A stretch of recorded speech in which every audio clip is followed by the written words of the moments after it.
Hi hello నమస్తే అస్సలం వాలేకుమ్. ఈరోజు అయితే మేము తాడేపల్లిగూడెం వెళ్ళాం మా వాడికి సైకిల్ కొందామని. లంచ్ టైం అయింది, ఊరంతా తిరిగాం కానీ సరైన రెస్టారెంటే దొరకలేదు. ఎక్కడ అసలు రెస్టారెంట్సే లేవు తాడేపల్లిగూడెంలో. ఫైనల్గా ఊరి చివర ఆర్టీసీ బస్ కాంప్లెక్స్ ఎదుర్కొండ ఈ రెస్టారెంట్ అయితే కనిపించింది, ఫుడ్ ఫారెస్ట్ అని.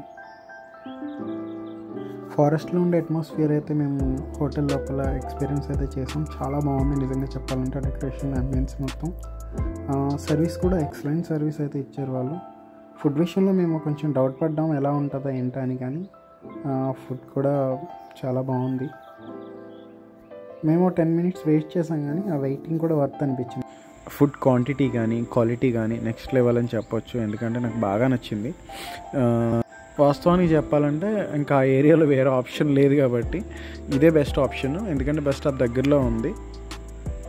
మేమైతే మటన్ ఫ్రై పీస్ బిర్యానీ ఒకటి, చికెన్ సాఫ్ట్ న్యూడిల్స్ ఒకటి, నెక్స్ట్ వచ్చేసి చికెన్ లాలీపాప్స్ అయితే చెప్పాం. మేము సైకిల్ కొనడానికి దూరం రావడానికి కారణం ఏంటంటే ఇక్కడ సైకిల్ మ్యానుఫ్యాక్చరింగ్ యూనిట్స్ ఉన్నాయి చిన్న చిన్నవి, సో తక్కువ ప్రైస్కి వస్తుంది కదా అని వచ్చాం. సైకిల్ అనే కాదు, తాడేపల్లిగూడెంలో చాలా వస్తువులు రేట్లు చాలా తక్కువ ఉంటాయి. ఇక్కడి నుంచే చాలా చిన్న చిన్న ఊర్లకి ఎక్స్పోర్ట్ అవుతూ ఉంటాయి. వీడియోలో ఉన్న ఇన్ఫర్మేషన్ మీకు ఏమైనా యూస్ఫుల్ అయితే కనుక లైక్ చేయండి, సబ్స్క్రైబ్ చేయండి. రెస్టారెంట్ అయితే ఆర్టీసీ కాంప్లెక్స్ ఆపోజిట్లో ఉంటుంది.